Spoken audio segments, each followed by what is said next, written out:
Hey guys, இன்னைக்கு நாம just another love ஸ்டோரியில இரண்டாவது பாகத்தை பார்க்க போறோம். நான் ஏற்கனவே சொன்ன மாதிரி இந்த கதையை நான் மாயா சொல்ற மாதிரி தான் சொல்லிட்டு இருக்கேன். இப்ப வாங்க வீடியோக்குள்ள போகலாம். வாழ்க்கை எவ்வளவு விசித்திரமானது இல்ல. நாம ஒண்ணு நினைப்போம், பட் அது நாம எதிர்பார்க்காத ஒண்ணு நடத்தி காட்டும். அன்னைக்கு அமரா கிட்ட நீ பயப்படுற அளவுக்கோ நீ வருத்தப்படுற அளவுக்கோ எதுவும் நடக்கலாமாரா அப்படின்னு சொன்ன. அதை கேட்டதுக்கு அப்புறம் அவளுமே கொஞ்சம் ரிலாக்ஸ்ட் ஆகி, தேங்க் காட் மாயா, இப்பதான் எனக்கு கொஞ்சம் நிம்மதியா இருக்கு. அப்புறம் நான் உங்ககிட்ட ஒண்ணு சொல்ல மறந்துட்டேன். நான் அர்ஷு கூட பேட்சப் பண்ணிட்டேன். எனக்கு புரியுது, நாங்க இன்னும் எவ்வளவு பிரேக்கப் தான் பண்ணிப்போமோ தெரியல. எனிவே, இன்னைக்கு நம்ம கூப்பிட்டுருக்கா மாயா, சோ நான் கிளம்புறேன் அப்படின்னு சொல்லிட்டு என் கண்ணத்துல ஒரு முத்தம் கொடுத்துட்டு அவ கிளம்புனான். அதுக்கப்புறமும் என்னால என் கண்ணீரை கண்ட்ரோல் பண்ண முடியும். சோ நான் கதறி அழ ஆரம்பிச்சேன். அந்த நாளைக்கு அப்புறம் என்னால பழைய மாயாவா எப்பவுமே இருக்க முடியல. எல்லாத்துலயும் ஒருவித வெறுப்பு, ஒருவித கோபம். ஏதோ வேறொருத்தரோட வாழ்க்கைய நான் வாழ்ற மாதிரி எனக்கே என் அடையாளம் தெரியாத அளவுக்கு நான் மாறி போயிருந்தேன். அதே டைம்ல அமாராவும் அப்படித்தான் இருந்தேன். அவளுக்கு நான் எதுவும் நடக்கலன்னு சொன்னதுதான் அவ காதுல கேட்டுட்டே இருந்த. என் குரலோட நடுக்கத்தையும் அவளால அப்பதான் உணர முடிஞ்சது. நிஜமாவே எதுவும் நடக்கலையா? அது எப்படி முடியும்? சரி, அப்படி எதுவும் நடக்கலனா மாயாவோட குரல்லையே அந்த தடுமாற்றம் அப்படின்னு எப்பவும் அதை பத்தி யோசிச்சுட்டு இருந்தேன். அப்படிதான் ஒரு நாள் அமரா யோசிச்சுட்டு இருக்கும்போது, அஷு, எப்பவும் என்னதான் யோசிப்பேன், ஏ கள்ளி, என்னை பத்தி தான் நாட்டிய யோசிச்சுட்டு இருக்கியா அப்படின்னு கேட்டு. அதுக்கு அமரா, இவன் வேற அப்படின்னு நினைச்சிட்டு இருக்கும் போதே, சரி விடு, உனக்காக ஒரு சர்ப்ரைஸ் வச்சிருக்கேன், அதையாவது என்னன்னு கேள அப்படின்னு சொல்ல. சரி, வேண்டான்னு சொன்னா விடவா போற, சரி சொல்லி தொலை அப்படின்னு அமராவும் சொல்ல. அதுக்கு அஷு, நான் மாயாவுக்காக சூப்பரான பையனை செலக்ட் பண்ணிருக்கேன் அப்படின்னு சொல்லிட்டான். அவ்வளவுதான், வாயில வச்சிருந்த மொத்தத்தையும் அஷுவோட முகத்திலேயே கொப்பளிச்சிட்டான். ஆக்சுவலா நான் இப்படி டென்ஷனா சுத்திட்டு இருக்கிறத பார்த்து எனக்கு டேட் ஃபிக்ஸ் பண்ணா நான் சரியாயிருவேன்னு நினைச்சு அஷு அப்படி பண்ணான். அந்த டேட் நிஜமாவே எனக்கு ஒரு சர்ப்ரைஸ் தான். நான் அந்த பையனை சொல்லல, அமாராவை சொல்றேன். அன்னைக்கு அந்த டேட்ல அந்த பையன் என்னை பார்த்துட்டு இருந்ததை விட அமாரா தான் என்னை அதிகமா பார்த்துட்டு இருந்தேன். எங்க நான் அவனுக்கு ஓகே சொல்லிடுவனோ அப்படின்னு நான் என்ன ரியாக்ஷன் கொடுக்கிறேன், எப்படி உக்காந்துருக்கேன் அப்படின்னு என்னையே ரீட் பண்ணிட்டு இருந்தேன். அவ அப்படி பார்த்துட்டு இருக்கும் போதே அஷு பார்த்துட்டு, நம்ம வாஷ்ரூம் போலாம் அப்படின்னு எனக்கு ஸ்பேஸ் கொடுக்கறதுக்காக கேட்டான். பட் அமாரா, உனக்கு வந்தா நீ போயேண்டா, என்ன ஏன்டா கூப்பிடுற அப்படின்னு மறுபடியும் என்ன பார்த்துட்டு இருந்தான்.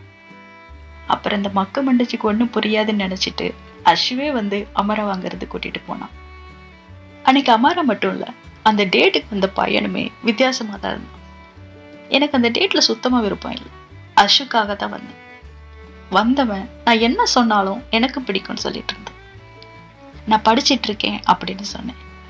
ஐ லைக் ஸ்டடிங் அப்படின்னு சொன்னான். சைக்காலஜி படிக்கிறேன் அப்படின்னு சொன்னேன். அதையும் பிடிக்கும்னு சொன்னான். ஃபேமிலி விட்டு தனியா இங்க ஸ்டே பண்ணிருக்கேன் அப்படின்னு சொன்னேன். அதுவும் அவனுக்கு பிடிக்கும்னு சொன்னான். ரைட்டு விடு அப்படின்னு நினைச்சிட்டு, அமரா வாஷு எங்க போயிருக்காங்க அப்படின்னு கேட்டேன். வாஷ்ரூம் நினைக்கிறேன் அப்படின்னு சொன்னான். அப்ப நான் ஐ லைக் வாஷ்ரூம் அப்படின்னு சொல்லிட்டு அங்கிருந்து ஓடி வந்துட்டேன். அப்புறம் என்ன, இந்த மாதிரி சீன் நடந்தா ஃப்ரெண்ட்ஸ் எல்லாரும் என்ன பண்ணுவாங்க, அதேதான். டேட்டை பத்தி பேசி கலாய்ச்சி சிரிச்சிட்டு இருந்தோம். ரொம்ப நாளைக்கு அப்புறம் அன்னைக்குதான் சந்தோஷமா இருந்தேன். அப்ப மறுபடியும் அமாரா என் பக்கத்துல வந்தான்.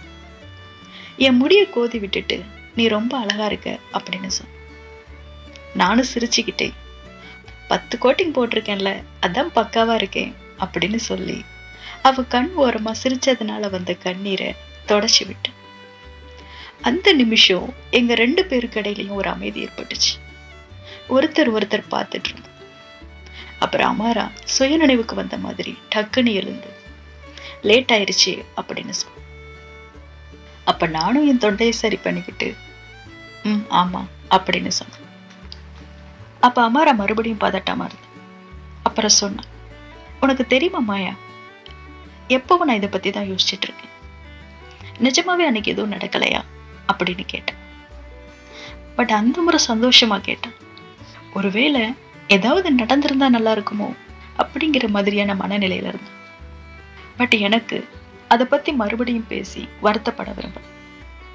சோ எத்தனை டைம் இதை பத்தி நம்ம பேச போறோம் மாறா? நான் தான் ஆல்ரெடி சொல்லிட்டேன்ல, நீ வருத்தப்படுற அளவுக்கு தப்பா எதுவும் நடக்கலன்னு. அதான உனக்கும் வேணும். சி, இப்பவும் நீ வெர்ஜின் தான், மிஸ் பர்ஃபெக்ட் அப்படின்னு சொன்ன. அப்ப அமாரா, சரியா சொல், நீ எல்லாம் இப்படி அப்படி பண்ணிருக்க போற? நீதான் என்ன மாதிரி கிடையாதுல்ல, ரொம்ப நல்ல பொண்ணு, அமைதியான பொண்ணு. உன்னை பொறுத்தவரை எல்லாமே பேலன்ஸ் அண்ட் கண்ட்ரோலா இருக்கணும், லைக் தேவதை மாதிரி. உனக்கு எப்பவுமே எல்லாமே தெரியும் நினைச்சிட்டு இருக்கல்ல. தப்பு மாயா, எல்லா நேரமும் நீ நினைக்கிறது சரியா இருக்காது அப்படின்னு சொல்லிட்டு கிளம்பணும். அதுக்கப்புறம் நாங்க 2 பேருமே மறுபடியும் யோசிக்க ஆரம்பிச்சோம், எங்களுக்குள்ள என்ன நடந்துட்டு இருக்கு. எனக்கு அமாராவை பிடிச்சிருந்தது. அன்னைக்கு நைட் என்னை பொறுத்தவரை அது ஒரு ஸ்பெஷல் தான். பட் அமாரா அப்படி பேசிட்டு போனதுக்கு அப்புறம் ஒருவேளை அமாராவுக்கு என்ன பிடிச்சிருக்குமோ, ஒருவேளை நான் அவளை தப்பா நினைச்சிடக்கூடாதுன்னு பயத்துல அப்படி அழுதுருப்பாளும். சரி, ஒருவேளை அவளுக்கு என்ன பிடிச்சிருக்குன்னா அந்த உணர்வை நான் என்னன்னு சொல்றது? நான் லெஸ்பியனா? என் வாழ்க்கையில 25 வருஷத்தை நான் தாண்டிட்டேன்.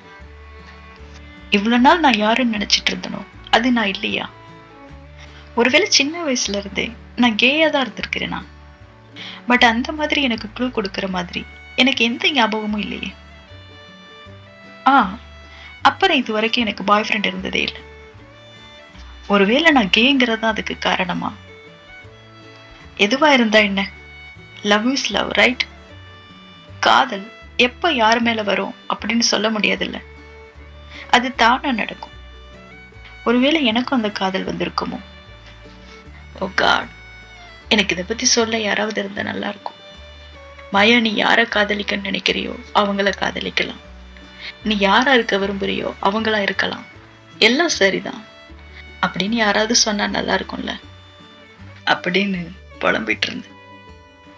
அப்புறம் நானே, அம்மா அன்னைக்கு என் பக்கத்துல வந்த போது நான் அவளை தடுத்து இருந்திருக்கலாம். பட் நான் அதை பண்ணல.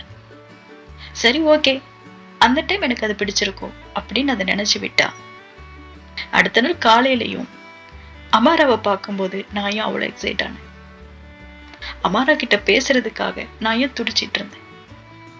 அப்புறம் அவளுக்கு அந்த நைட்டு ஞாபகம் இல்லைன்னு சொல்லும் போது எனக்கு ஏன் அழுக வந்தது? இப்பவும் அமாரா என் பக்கத்துல வந்தா எனக்குள்ள ஏன் அப்படி ஒரு மாற்றம் ஏற்படும்? என் தொண்டையில ஏன் பேச முடியாம சிக்கு? எஸ், இது காதல் தான் மாயா. நீ காதலிக்கிற, நான் அமாராவை காதலிக்கிறேன். I'm in love with her அப்படின்னு புலம்பிட்டு இருந்தேன். என் மனசுல காதல் வந்து நான் புலம்பிட்டு இருந்த மாதிரி தான் அமாராவும் புலம்பிட்டு இருந்தேன். நான் ஏன் மாயா கிட்ட அப்படி பேசினேன்? ஒருவேளை அதைத்தான் நான் எதிர்பார்க்கிறேனோ?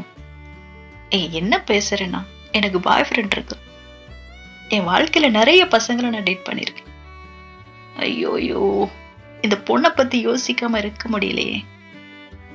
மாயா மாயா, இத்தனை வருஷமா நான் கூட ஒன்னாவே வளர்ந்துருக்கேன். எப்ப இப்படி எல்லாமே மாறி போச்சு? ஒருவேளை நான் அவளை காதலிக்கிறேனோ, இல்ல இது ஒரு அஃபெக்ஷனா? அவளை பத்தி யோசிக்கும் போதெல்லாம் என்னோட இதயமே ஓய்வெடுக்காம இருக்குது. காதல்னா இப்படித்தான் இருக்குமோ? இவ்வளவு கேள்விகள் இருக்கு. என்னால ஏன் ஒண்ணுக்கு கூட பதில் சொல்ல முடியல? ஆமா, நான் ஏன் பதில் சொல்லணும்? இது என்னோட வாழ்க்கை. நான் யாரா வேணா இருக்கலாம். ஸ்ட்ரைட் பர்சனா இருக்கலாம், பைசெக்சுவல் பர்சனா இருக்கலாம், லெஸ்பியனா இருக்கலாம். அதனால என்ன இப்போ? காதல்னா காதல் தானே. நான் ஒரு பொண்ணை காதலிச்சா அதுல என்ன தப்பு இருக்கு?